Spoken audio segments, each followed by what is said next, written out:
Mukunda, Vrinda, Aira, Mahira and Ved. So just like to introduce the speaker today, Ram Vilas Prabhu. So he's going to discuss the last part of chapter 18 of the Bhagavad Gita. And it is very interesting, the last part. One of my friend came to my house today and he said, Krishna says in the last part that I have told you, now you do whatever you want to do to Arjuna. So he was very happy because you don't want any force from anyone, right? We want some freedom. So this was the best thing he liked in the 18th chapter.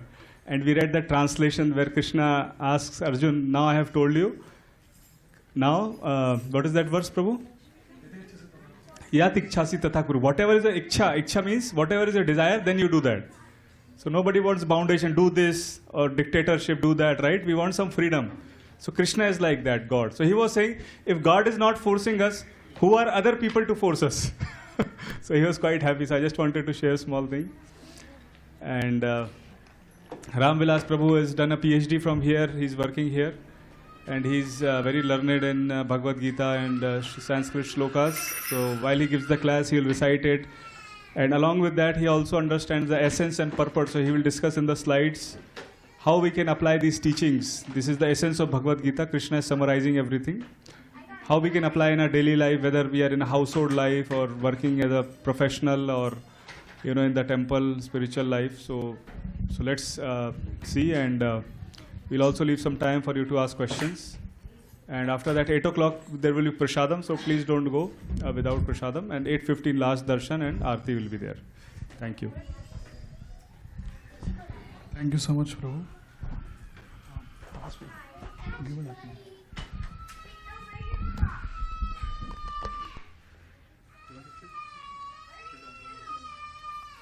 Hare Krishna. Thank you, Gauranga Prabhu. And thanks everyone for taking your time and coming to our satsang program. Actually, it's initiative of Gauranga Prabhu to have a systematic understanding of Bhagavad Gita in terms of summarization through each chapter.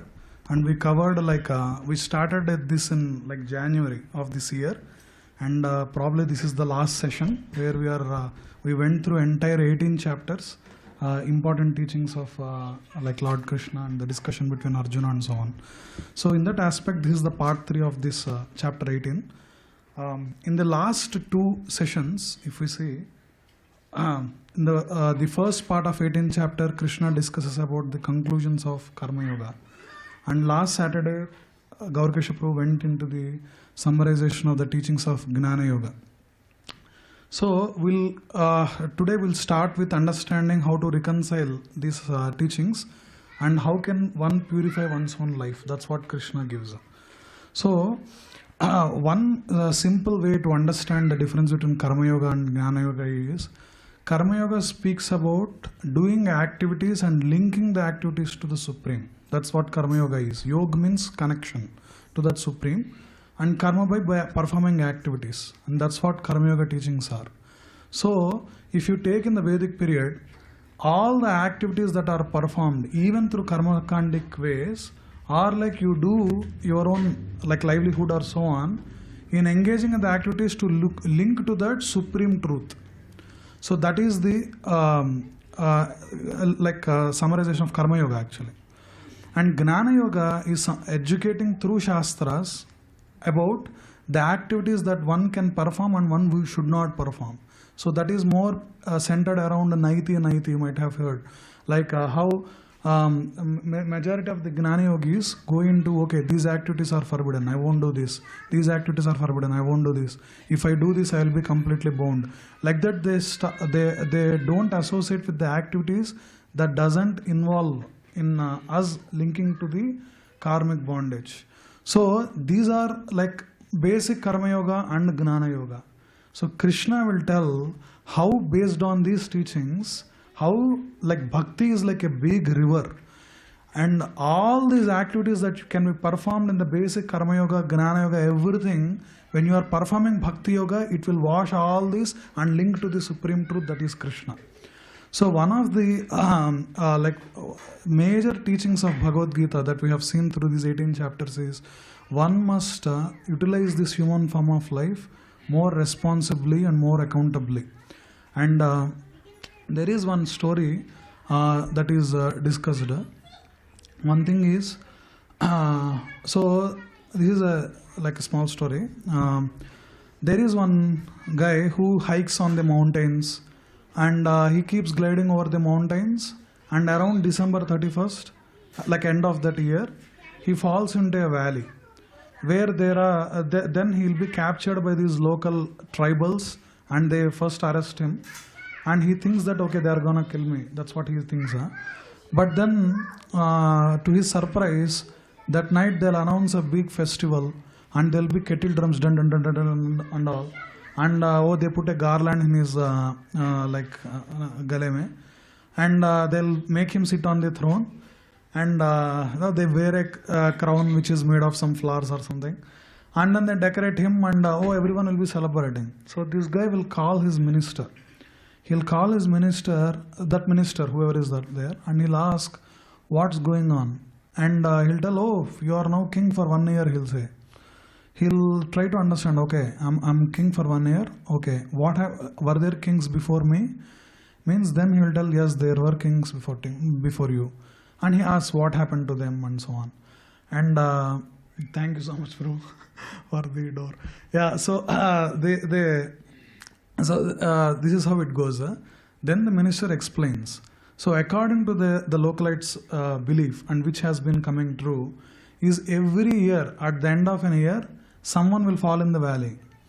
And these people will, according to their tradition, they make him as a king, they celebrate it for that night, and they respect him as a king for 1 year. And they'll give like full protocol of a king, and they'll do whatever the king says and so on. And then after 1 year, what they do is, they'll take the king and after the end of the year, they will send him to a nearby island which is completely desolated, like there is nothing on that island, and that's it. They'll come back again, and another guy will be falling there. So this is what's going on. So this guy knows about this, he understands from his minister what's going on with this tradition. And then what he does is, okay, and then he plays along. Now whatever the celebration that's going on in the coronation of his king is going on. And what he does is, throughout this year, what he does is he instructs all these people who are celebrating him as a king and worshipping him as a king to first he'll ask first 2 months to build a palace there, and then he'll give another 2 months to relocate resources completely, so that the island is very much flourished and very sustainable, so that the rest of life he can happily live. Like that he'll be navigating like food, other resources, gold, etc. and so on. So like that, this guy utilized this 1 year in having the subsequent life very happily. But the people before him, they enjoyed that 1 year because he's king for 1 year, and then they suffered and went through a horrible circumstance afterwards. So this is the moral of this story is, we are also like this guy who fell in that valley, that we are trapped in this body. So we are called Baddha Jiva. Baddha Jiva means we are trapped in this mundane matter, because the soul is a pure spiritual being which is full of bliss and knowledge. But we are trapped in a material body which is completely limited. So one should use this time that is given to this body. So we might live for whatever that body designated time is. We live for so on and so 4 years. But once, what are the teachings of the Shastras is, we should not be negligent and careless. And actually Gauranga Prabhu might have covered in the last session that happiness in the mode of ignorance, happiness in the mode of passion, all this, like knowledge in the mode of ignorance and all this, like where they will be looking for a individual, like whatever that cravings to satisfy, and they think in a short-sighted view rather than engaging in a life where properly utilizing this body, how do we perfect our life? And that's the teachings that is given, and that's what the story also says. Like that, how this guy who fell in that valley utilized that 1 year for after like his tenure as a king, and then lived properly there. Like that, we are also based on our activities and our thoughts that are going on, our next bodies, our next life is being formed. So we should be very cognizant of what we are putting inside our senses, and what the mind is contemplating and what the cravings that are going on. Based on that, your future lives and lives are formed. And but by having a proper framework in which where these and basic necessary needs of the human body are satisfied, that we can engage. And then by maximizing the time that is devoted to Krishna, how can we engage in the activities which will completely liberate us from this bondage of the cycle of birth and death, is what Krishna is showing here. We'll go into this section. So one of the main points that Krishna brings in this section is about the varnashram system. So that is text like 40 and 41 to 44. So Krishna says, Brahmana kshatriya visham sudranam cha parantapa karmani pravibhaktani svabhava prabhavairgunai. Brahmana, kshatriyas, vaishyas and sudras are distinguished with the qualities born of their own natures in accordance with the material modes. O chastiser of enemy, he is addressing Arjuna. And so one of the frameworks that Krishna gave in properly engaging in these activities and perfecting our life is varnashram system. So there is a common misconception in varnashram system, like equalizing it to the caste system that is present, or like the class system that is present in the Europe and so on. So varnashram system is not like just a division of 4 classes and putting in a hierarchy of, oh, this is better, this is bad, not like that. But this is a social order where it becomes like a safe net for any individual being to not fall into the lower forms of life by not properly engaging in their prescribed activities. Like, for example, Krishna tells here, now, and before also he will say that Chaturvaranyam maya srishtam guna karma vibhagasa. By their behavior and by svabhava, by their nature, how these four varnas came into, like how they are there, and how can it will be like a default mode of a jiva. If according to the occupation that he chooses, the varna that he chooses, according to his svabhava, it becomes easier for him to engage in the activities and also engage in the activities that is pleasing to Krishna. We will see what are the natures that are favorable for this, or like which constitutes these 4 varnas. That is samodamas tapas saucham kshantirarjama evacha gnanam vignanam astikyam brahma karma sabhavajam. He is saying the characteristics of brahmanas and how, by the qualities by which brahmanas work. That is the first verse he is giving. Samaha, damaha, tapaha, saucham. Peacefulness, samaha. Damaha means self-control. Tapaha is austerity. Saucham means purity. Kshantir, that is tolerance. Arjavam is honesty. And Gnanam, knowledge. Vignanam, wisdom. Astikyam is religiousness. And Brahma Karma Swabhavajam, that is the natural qualities by which Brahmanas work. And he also tells about the qualities by which Kshatriyas work. That is Shauryam, Tejo, Dhrutir, Daksham, Yuddhe Chapyapalayanam, Danam, Ishvara Bhavascha, Kshatram Karma Swabhavajam. That is heroism, power, determination, resourcefulness, courage in battle, generosity and leadership are the natural qualities of the work for Kshatriyas. And for Vaishyas and Sudras, Krishi Goraksha Vanijam, Vaishya Karma Swabhavajam, Paricharyatmakam Karma, Sudrasyapi Swabhavajam. Farming, cow protection and business are the natural work for the Vaishyas, and for the Sudras there are labor and service to others. And so these varnas are coming directly from Krishna. Actually, many of the people tell this comes from Dwapar Yuga or something, but it's not true. Actually, if you read the Purusha Sukta verses of which is given in the Vedas, you will actually these 4, how in the Vishwarupa form of the Lord, the universal form of Hari, from how these Chaturvaranyam comes will be given. That is Brahmanosya Mukhamasit, Bahu Rajan Yakritaha, Uru Tadasya Yadvaisyaha, padabhyam sudro jayataha, like how from head, mukham, from the face of the universal form of the Lord, how Brahmanas come, and from bahur, how Kshatriyas come, and from thighs Vaishyas come, and from padbhyagam is from the feet, how Sudras come. So these four orders I'll give another class in understanding how these Chaturvarnam and this Varnashram is given. So there are these four Varnas and also there are four Ashramas also. That is Brahmacharya, Vanaprastha, Brahmacharya, Grihastha-ashrama, Vanaprastha and Sannyasi.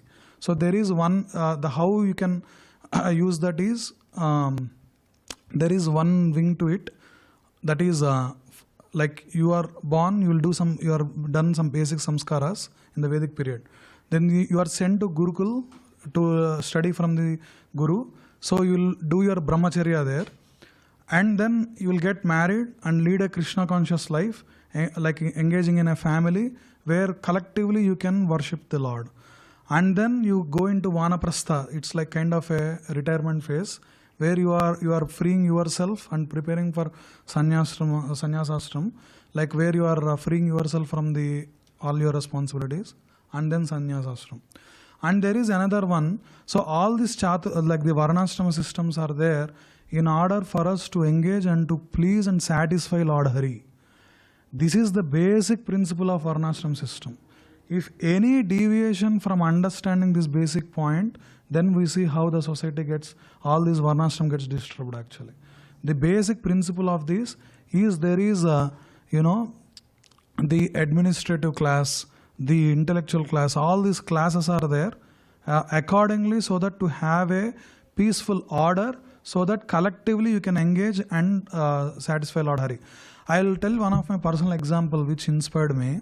When I was studying in bachelor's in NIT Varangala, around my end of my first year or so, we went for a yatra in it's a small, where there are 15-16 people in our group. We are part of a youth club of ISKCON. So we went there. So we went to Udupi. Udupi, if anyone knows, it's close by it, there is Pajika Kshetra where Madhvacharya is born. And Udupi is, we went to Pajika Kshetra and then we came to Udupi. So we came to Udupi around afternoon time, around 12:30 or so. We had prasadam from a very nice, sumptuous prasadam, and then we are waiting for the evening festivities to come. I remember because I'm wearing dhoti kurta and we are all 16, 15 young boys. So even the priests there that time were very much impressed and they are giving some services like decorating chariot or so on. So the temple is completely deserted. It's not many people were there. The priests who are serving inside it, they were there, few people who are doing some services and all. So we are doing some services, taking break like that. This whole afternoon is going. I was observing, there is one guide we have, he's explaining about local pastimes and so on. Very nice. It was such a nice thing. And suddenly when it is around 5:30 or 6 p.m., there is a flood of people who came. And so these are all who are living close by, who went to job and who came for the job. So there are kids, there is families, everyone came, and within a span of 20-25 minutes, there was a big festival. There will be a small sarovar. It's completely covered with the people, and they did a nice inside. There is a Radhayatra, small Radhayatra. They did all these working families and all. I had some conversation with 2 or 3 families who came. It was so inspiring. Then I was asking, apparently they live close by, and this is almost their daily activity. Probably one day or so, alternate days or so. Every day there will be a Radhayatra. So morning they go to these jobs, and evening they come and engage in these different services that are there. So this is the perfect system that is introduced. Even if you see some of the Indian cities and villages, you can see there are actually named after one temple that is present. When you are coming, especially in the South India, even in our places we can see. Vijayawada is there. And that is actually named after Vijaya, who is Arjuna. He does a tapasya because of his... there will be 1 year where he will go as a pilgrimage because of something afterwards. So he comes and does penance on this, and Durga Devi comes and appear and give him some astras actually. So that's why it is named like that. Like that, if you go to any town or city or village, you can see a big gopuram of the temple, and then you know, oh, we came to this city or this village, and even they are named after those places actually. So why I am saying all this is, all the cities, every occupation, every being is to be centered around the activity of God. That's how they used to live, and that's the purpose of living. That's how these things are there. So to have like that collectively to execute in those activities of the Lord and maintain the body, a very stable framework that is given is Varnashram system. And according to one's own nature, one must perform his dharma. That's what Krishna tells actually now. So I will tell one example to understand that. These are very important verses. Sve sve karmanya bhirataha samsiddhim labate naraha svakarmanirata siddhim yatha vindati tachrunu. So I told about like the basics of Varnashram system. Now how this can be spiritualized, that we will see. By following his qualities of work, every man can become perfect. This is the 45th verse. Now please hear from me how this can be done. Krishna is saying, Yatah pravrittir bhutanam yena sarvamidam tatam svakarmanatam abhyarcha siddhim vindati manavaha. By worship of the Lord, who is the source of all beings and who is all pervading, a man can attain perfection through performing his own work. And Prabhupada writes a nice purport here, Janma Jasya Yataha. It is said in the Vedanta Sutra. And so one must understand that Krishna is the beginning of all living entities. And Prabhupada writes here, as stated in 7th chapter of Bhagavad Gita, the Supreme Lord by his two energies, his external energy and internal energy, is all pervading. Therefore, one should worship the Supreme Lord with his energies. Generally, the Vaishnava devotees worship the Supreme Lord with his internal energy. His internal energy is a perverted reflection of his external energy is the perverted reflection of his internal energy, and the external energy is a background, but the Supreme Lord, by the expansion of his plenary portion as Paramatma, is situated everywhere. He is the super soul of all demigods, human beings, animals, everywhere. So one must therefore realize that they are part and parcels of the Lord. So this is being said is, there is a spiritual world. I actually said in the previous chapters, Urdhva Moolamada Sakham, like how this is like an inverted banyan tree, where it's a replica of the spiritual world. What all we are seeing in the material world, the rivers, the trees, the living beings, the relationships, all this is a perverted reflection from the spiritual world. And so all the jivas that are there, we should realize that we are part and parcels of the Lord. Why Prabhupada is speaking about this is because many people misinterpret the Varnashram system to somehow they manipulate it to think that this is like a hierarchy, as like I am greater, you are lower. This is actually a wrong idea, because one who realizes that everyone is part and parcels of Krishna will never get this idea that I am a superior class or so. Why? In Isopanishad it is said, Yastu sarvani bhutani atmanyevanupashyati sarva bhuteshu chatmanam nato tato na vijugupsate. In Isopanishad it is said, that is, Yastu sarvani bhutani atmanyevanupashyati. And sarva bhuteshu chatmanam, one who perceives everything and everyone as the part and parcels of the Supreme Lord Krishna, and one who sees that Krishna is in every being, tato na vijugupsate, then he will not have hatred to anything or anyone. So anyone who is having hatred or kind of like causing harm to other beings is acting on the bodily conception of life, thinking that I am this body, and if I am having this body, then something will come to me, some privilege is there to me. But that is a wrong idea of acting on the bodily platform. But if everyone works, so one should therefore know that as part and parcel of the Supreme Lord, one has his duty to render service to the Supreme. Therefore, everyone should be engaged in devotional service to the Lord in full Krishna consciousness. That is recommended in this verse. So that is the conclusion actually. That's why Prabhupada named this as Krishna consciousness movement, not like some other matta or something. That is like in every activity, how can we should perform activity as to please Krishna. As I told, like a karma yogi also, when he is performing yajna, dhat, karmanaha, he perform all his activities for the sake of yajna. Anyatra loko yam karma bandhana. If he is not performing for the sake of yajna, then he is bound to the cycle of birth and death. Then you may ask, what is yajna? What is yajna dhat karmana? So if you go to the Shruti mantras, it will be there. Yajno vai Vishnu. Yajna eva tatah pratishtitah Vishnave swaha yajna yaswaheti. This comes in the Vedic chants actually. That is Yajno vai Vishnu. Even in the Vedic realm, even many people performing all the yogis, offering the ghee and other offerings in the Yajna Kunda, even though they are offering to other demigods, the Yajna Kunda is said as the mouth of Lord Vishnu.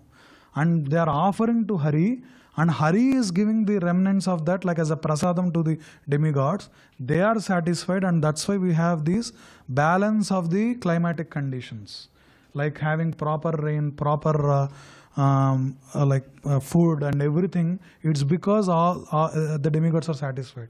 And how to satisfy Yasmin Tushte Jagat Tushtam? If you satisfy Lord Hari, then all the demigods are satisfied, and that is how a harmonious living can be done even in this world that we are there. That is what the recommended course of action by from the Shastras that we can learn. So that is what Krishna is saying. Swakarmana tam abhyarcha siddhim vindati manava. By worshipping of the Lord, who is source of all beings and who is all pervading, a man can attain perfection through performing his own work. So he says a very important verse here. Yeah, Shreyan Swadharmo Vigunaha. You might think, okay, like some of the duties of if you go into details, like Kshatriyas might use a controlled violence to bring the order in the society. Like in terms of law and order is a Kshatriya thing to do. So if you compare to the activities of Brahmanas who are constantly engaged in knowledge acquiring and teaching and engaging in the activities that is related to the spreading of the teachings of the Lord or engaging in the austerities, you might think that this is a kind of acting on the lower gunas. Then should one perform, then can I leave my Kshatriya dharma if it is my swabhava and then perform Brahmana activities? Krishna here he will tell, it is better to engage in one's own occupation. Sreyan swadharmo vigunaha paradharmat swanushthitat swabhava niyatam karma kurvan napnoti kilvisham. It is better to engage in one's own occupation even though one may perform it imperfectly than to accept another's occupation and perform it perfectly. Duties prescribed according to one's own nature are never affected by sinful reactions. Prabhupada writes amazing purport. Please go through this. Is the text 47. That one of the main points he says is, a man who is by nature attracted to the kind of work done by Sudras should not artificially claim to be a Brahmana, although he may have been born into a Brahmana family. The occupational duty of a Brahmana is certainly in the mode of goodness, but if a person is not by nature in the mode of goodness, he should not imitate the occupational duty of a Brahmana. For example, like that Prabhupada gives example of Kshatriya and other also. Like one should act to satisfy the Supreme Lord. I will tell one small example here. If you read Mahabharata, there is a story of Ekalavya. Actually, Bhaktisiddhanta Saraswati Thakur writes an amazing clarification of Ekalavya's story. It's very, very distorted from many people. Like if you know, there is one guy called Ekalavya who is who lives on the outskirts of the Hastinapur, I think, and he tells like Dronacharya is his aspiring skill master, but Dronacharya doesn't accept. There is some story that goes on. I'll tell what like Bhaktisiddhanta Saraswati Thakur writes actually what it is. Actually, Ekalavya belongs to Nishada race. And their family, Ekalavya's father, is the head of that race. He's actually prince of that small thing. They are actually bandits. So what they do, they don't abide by the laws of the state. Like for example, there are some portion that is to be given as a tax. They don't pay that. and they raid other neighboring villages in order to loot, like at a bandit and so on. And so their activities are more centered as an anti-social activities basically. Dronacharya knows this. They are not abide by the king. Anyone who passes through their village, they'll kill and loot them. This is what they are doing. And Dronacharya, once when he comes, he notices that. And that's why when he asks, can you teach me? He knows what this education will be, he will use it for. So first he will decline it. After a while, what he does is, Dronacharya leaves, and after a while, then once these young prince, like Kuru princes are playing, Arjuna or someone, I think, they sees that a dog's mouth is being stitched by so many hundreds of arrows. And it's an actually extremely a skillful thing to completely stitch the mouth of dog, because the dog's mouth is so small. To fit 100 arrows is a very skillful thing to do. Then, but these princes are kind of worried about what is going on. They go and complain it to Dronacharya. Dronacharya knows that this is the activity of Ekalavya. See, learning the acquiring the mastery of archery through a controlled environment and using it to establish the law and order of the state is a prescribed duty of a Kshatriya, one can perform. But hurting animals, in terms of domestic animals, even if you can hunt some wild animals which are hurting some neighboring villages, but hurting a domestic animal is actually an abominable activity.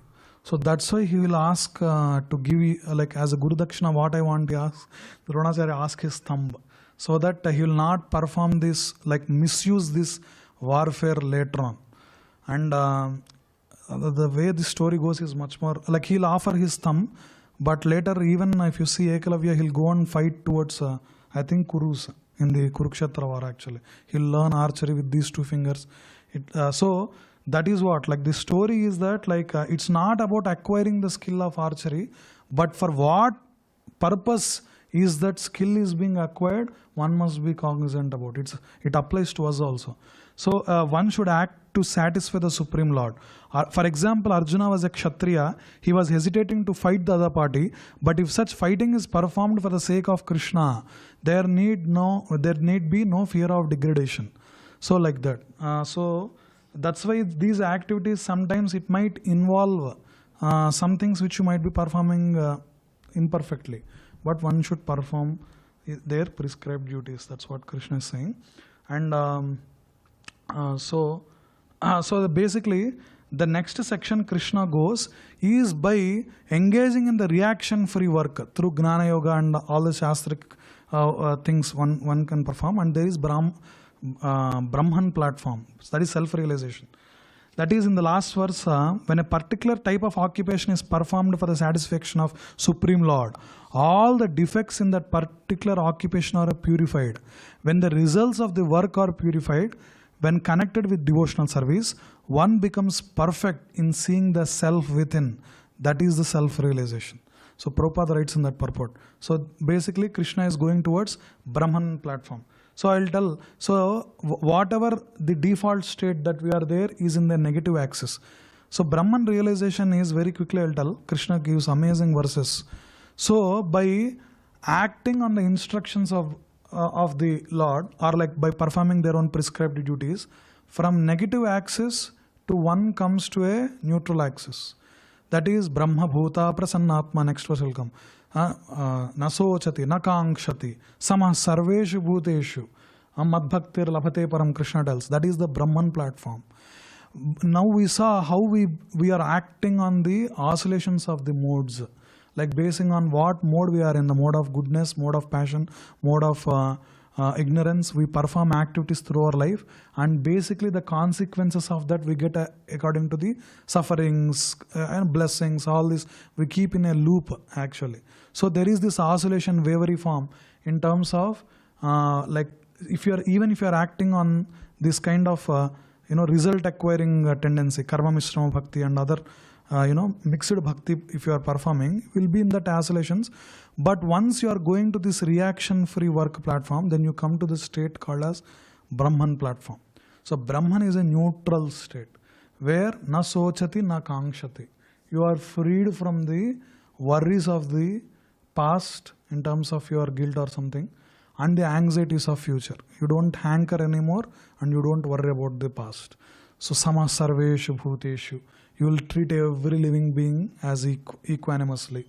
All this neutral state you come. But that's not the state that we should aspire for. That is a temporary phase where we come to, and from there Krishna gives mad bhaktir labhate param. Then Krishna actually gives pure bhakti, and we have to transcend to pure bhakti where there will be hankering, but not for the material desires, but the hankerings are centered around Krishna. That is the difference between the spiritual world and the material world.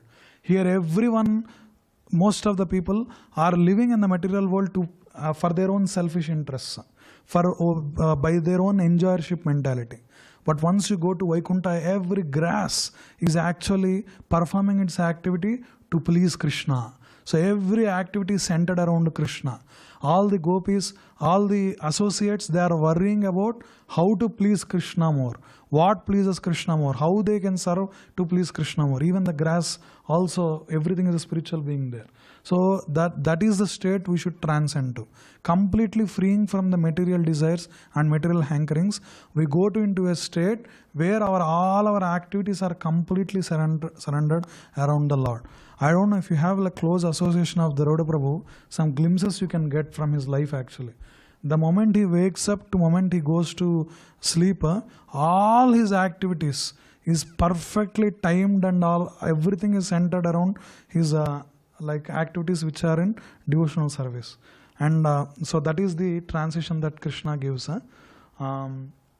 So Krishna explains that Brahmabhuta stage. Buddhya visuddhaya yukto dhrityatmanam niyamya cha sabdadin vishayams tyaktva ragadveshau vyudasya cha. So he tells Buddhya, with the intelligence, being purified by his intelligence and controlling the mind with determination, giving up the objects of sense gratification, being freed from attachment and hatred, one who lives in a secluded place, that is closer to a temple or dham, who eats little, who controls his body, mind and power of speech, who is always in trance, who is detached, free from false ego, false strength, false pride, lust, anger and acceptance of material things, free from false proprietorship and peaceful. Such a person is certainly elevated to the position of self-realization. So this is the Brahmabhuta stage that Krishna is saying. And one who transcends, what happens? Is that verse here? At the end he will tell like Brahma Bhuyaya Kalpate. Yeah. So that is how one can go into the higher stages of pleasing the Supreme Lord. That is, this is what the verse I said. Brahma bhuta prasannatma na sochati na kankshati sama sarveshu bhuteshu mad bhaktim labhate param. So one who is thus transcendentally situated at once realizes the Supreme Brahman and becomes fully joyful. He never laments or desires to have anything. He is equally disposed towards every living entity. In that state, he attains pure devotional service unto me. For us now, we can see that, okay, many of even they are Western-bodied people, they are engaging in nice devotional activities. And now we are able to see the results. But during Srila Prabhupada time, coming to the West and preaching the message and expecting people to take up the principles that are given by Bhagavad Gita and Srimad Bhagavatam and completely transforming their lives and centered around the activities of the Lord, you need to have this level of disposition. Samah sarveshu bhuteshu. Seeing in a very equally disposed towards every living entity. And that Srila Prabhupada did that. And in a pure devotee state, we can actually see some of these qualities. And then what happens? Bhaktya by bhakti, one can know Krishna and attain his abode. That Krishna is saying, Bhaktya mam abhijanati yavan yaschasmi tattvataha tato mam tattvato gnatva vishate tadanantaram. One can understand me as I am, as the Supreme Personality of Godhead, only by devotional service. And when one is in full conscious of me by such devotion, he can enter into the kingdom of God.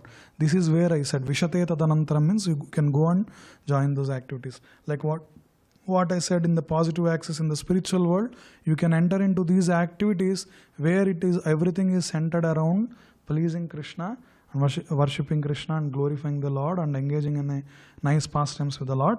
So to that, the prescribed duty that is given to us is engaging in the devotional service. So Krishna here concludes now. So this is coming to the climax of Bhagavad Gita. So then he tells in the 56th verse, though engaged in all kinds of activities, my pure devotee under my protection reaches the eternal and imperishable abode my grace. So there is this question up to now when you heard about like how we can engage in the activities of Gnana Yoga and then transcend. So does it mean I have to start in the Gnana Yogic activities or like knowing from one and ascend through ashrams and come up? No, here Krishna tells whatever the state that you are in, you can immediately engage in devotional activities. When you become a Vaishnava, you actually transcend Varnashrama. That's why you can see some of the exalted Vaishnavas who can perform from one Varna to another Varna activities. Again, I'll give another, we'll go into more discussion in what about these things in more detail. But in a bird's eye view, continuing. So, like Krishna tells, in all activities just depend upon me and work always under my protection. In such devotional service, be fully conscious of me. Text 57, Krishna says, Chetasa sarvakarmani mayi sanyasya matparaha buddhi yogam upasritya matchitta satatam bhava. That is what Krishna is saying. And then, okay, now if you engage in Krishna consciousness, what is the result of it? He'll tell, Matchitta sarva durgani mat prasadatta rishyasi atha chetvam ahankaran nasroshyasi vinankyasi. That is, if you become conscious of me, you will pass over all the obstacles of the conditioned life by my grace. If, however, you do not work in such consciousness, but act through false ego, not hearing me, you will be lost. So, engaging in activities not according to Krishna's teachings, Krishna clearly tells you will be lost. That's why we cannot simply pick and choose from some tantric shastras, some mantras, and then engage in something which is giving some material fruits. We should not do that. We should completely understand the teachings of Bhagavad Gita and reconcile it and engage in those activities which are prescribed by this body of this age. That's why last time I said, the yajnas like Putra Kameshti or what is that? Aswamedha, these are all prohibited for Kali Yuga. If anyone is doing to become chief minister, prime minister or other political positions, this is acting according to against the instructions of the Lord, and if you are not doing that, you will be lost. Even many of the, like we can see, if people are not following these instructions, they will be lost, so you should be very cognizant about it. So, that's why Krishna is now giving the choice to Arjuna. You remember how Arjuna started with whatever I have to do, please instruct me. Now the climax is giving. If you do not act according to my direction and do not fight, then you will be falsely directed. By your nature, you will have to be engaged in warfare. And then he will tell, so you act according to your own nature. And he's saying about the things. 1 second, I will tell. Yeah. So this is the verse 63. So now Krishna presented entire Bhagavad Gita and he is giving that option like what Gauranga Prabhu told. Itite gnanam akyanam guhyad guhyataram maya vimsraitad aseshena yathechasi tadha kuru. Thus I have explained to you knowledge still more confidential. Deliberate on this fully. That is meditate, contemplate on this fully. and then do what you wish to do. This is the option that Krishna gave to Arjuna. So this is the free will that every jiva also has.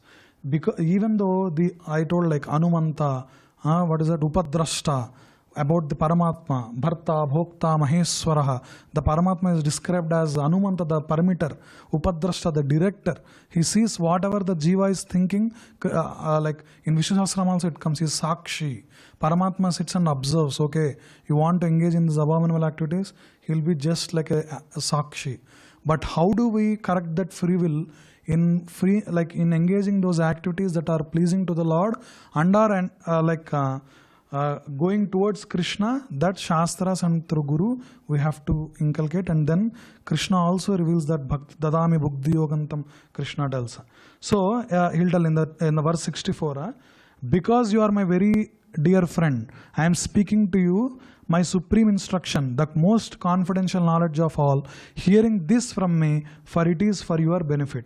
Sarva guhyatamam bhuyaha srunume paramam vachaha ishtosi me drudam iti tato vakshami hete hitam. And he also tells what's the essence of Bhagavad Gita. Manmanabhava madbhakto madhyaji mam namaskuru mame vaishyasi satyante pratijane priyosime. That is what he will tell. Summary of Bhagavad Gita. This is what manmanaha, manmanabhava, madbhakto bhava, madhyaji bhava. That is what this is. Manmanabhava, madbhakto bhava means always think of me, become my devotee, worship me and offer your homage unto me. Thus you will come to me without fail. I promise you this because you are my very dear friend. So this is the confidential knowledge that Krishna is giving. And there is one sloka which is called as the Charama sloka of Bhagavad Gita, conclusion to Bhagavad Gita, that is Sarva dharman parityajya mamekam saranam vraja aham tvam sarva papebhyo mokshayishyami masuchaha.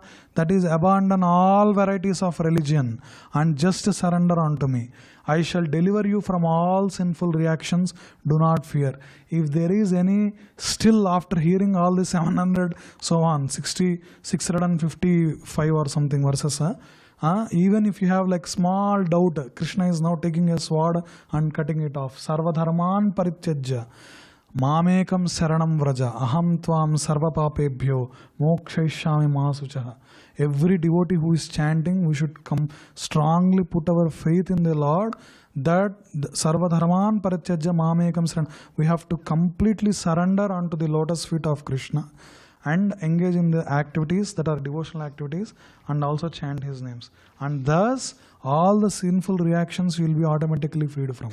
And that's how you get perfected in life. So Krishna, now he concludes. He also tells in the 68th verse about how to utilize these teachings of Bhagavad Gita. That is, Yayidam paramam guhyam. This is like falasruti of Bhagavad Gita now. Yayidam paramam guhyam mad bhaktesh abhidasyanti. That is, for one who explains the supreme secret to the devotees, pure devotional service is guaranteed, and at the end he will come back to me. So that's what anyone who is engaging in these activities, who are spreading the word of Bhagavad Gita, is very dear to Krishna. He'll tell in the 69th verse also. There is no servant in the world more dear to me than he, nor will there ever be one more dear. That is why anyone who engaged in the activities of spreading this message of Bhagavad Gita will give utmost respect and our offerings, so that Krishna will be pleased with us, and also we receive their blessings and understand it and engage in the activities and perfect our life. And I declare that he who studies these sacred conversations of ours worships me by his intelligence. Adhyeschate chaya imam dharmyam samvadam avayoha gnana yagnena tenaham ishtasyamiti me matihi. That is what Krishna says. And one who listens with faith and without envy becomes free from sinful reactions and attains to the auspicious planets where the pious dwell. Shraddhavan anasuyascha sruniyadapiyo naraha sopi mukta subhalokan prapnuyat punya karmanam. So that is what Krishna told. One who studies this and listens with faith without envy, becomes free from the sinful reactions and attains to the planets where the pious people dwell, so that even if there is some balance of any of the devotional activities that is there, you can perform there and then go, or you can engage in fully devotional activities here and directly go to Vaikuntha. That instructions Krishna is giving. So then after speaking all these verses, now Krishna is actually checking once more. O son of Prutha, O conqueror of wealth, have you heard this with attentive mind, and are your ignorance and illusions now dispelled? Because Arjuna fell in the bewilderment and left his Gandiva bow, now he is asking, okay, you started a conversation, now I told the entire thing. Now did you hear it with attentive mind? And did you, are your illusions and doubts now freed? That is what he is asking. Then Arjuna is saying, Nashto moha smritir labdha tat prasadan mayachyuta sthitosmi gata sandeha karishye vachanam tavaha. He asks, no yathechasi tadakuru. The reply is this, that Arjuna is saying, O Krishna, O infallible one, my illusion is now gone. I have regained by my memory, by your mercy. Memory is his dharmas, what he has to be done, and he is cutting off his bodily attachment to, like by looking at these people are mine, oh Kurus are my family, this is my skill master, this is all I told you. It's acting on the bodily platform. From hearing entire Bhagavad Gita, now he remembered what his prescribed duties are, Arjuna, and now he is saying, Nashto mohaha, moha is gone, like the illusion is, I am freed from the illusion by your mercy and by your words, and now I have regained by my memory from your mercy. I am now firm and free from doubt and prepared to act according to your instructions. And so this is where Bhagavad Gita ends. And as we are seeing, like how Sanjaya is narrating everything to Dhritarashtra,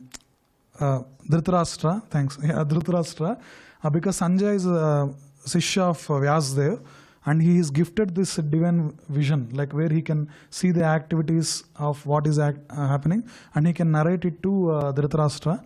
So now Arjuna, by regaining his prescribed duty and getting that intelligence from the words of Krishna, now he picks up the Gandiva bow and he does this amazing war and establishes dharma. And now see the words of Sanjaya. Sanjaya Vacha, thus I have heard conversations of two great souls, Krishna and Arjuna, and so wonderful is that message that my hair is standing on the end. Samvadam imam asrausam adbhutam romaharshanam, Sanjaya tells. And then he says, by the mercy of Vyasa prasadat shrutvan etad guhyam aham param yogam yogeswarat krishnat sakshat kathayat swayam. By the mercy of Vyasa, I have heard these most confidential talks directly from the master of all mysticism, Krishna, who was speaking personally to Arjuna. If we see in the previous verses, Krishna actually tells, one has to hear the transcendental knowledge in the disciplic succession coming from the Vivaswan, Brahma and all that like Parampara. So Vyasa is the disciple of Narada. Narada is a disciple of Brahma. Like that, a bona fide disciplic line of succession, one must hear the message. And that's how Sanjay also heard. That's why he is getting this Romaharshanam. And by our grace, by our fortune, we heard it from Srila Prabhupada, who is coming from that line of Parampara. That's why this bona fide knowledge is, we are also very blessed to have been hearing these words by the transliteration of Prabhupada. Whenever I read this verse, I actually thank Prabhupada, because he is the representative of Vyasadeva for us in this age. So he is speaking personally to the Arjuna. Now he is saying, O king, Rajan Samsritya. These are the last three verses. O king, as I repeatedly recall this wondrous and holy dialogue between Krishna and Arjuna, I take pleasure, being thrilled at every moment. Keshava Arjunayoh punyam hrishyami muhurmuhu. Again and again, he is being thrilled whenever he is recollecting these words. And that's why we should also make Bhagavad Gita a daily reading habit. And even Shankaracharya tells, what is that? Even if you take one drop of Ganga water, or if you read one one word of Bhagavad Gita, then Bhagavad Gita kinchidadita Ganga jala lavakanika pita. Murari Samarcha, like that will come. And Kriyate Tasya Yamenana Charcha. And one who with very like loving heart worships unto Murari, Krishna, Tasya Yamenana Charcha. Kriyate Tasya Yamenana Charcha means he will have no altercation with Yama. That means we will never go into Yama's abode. We'll directly go past that like Yamapuri and will directly go into the higher planets and we can engage in devotional activities of the Lord. So that is what the state Sanjaya is saying here. So, O King, as I remember the wonderful form of Lord Krishna, I am struck with wonder more and more and I rejoice again and again.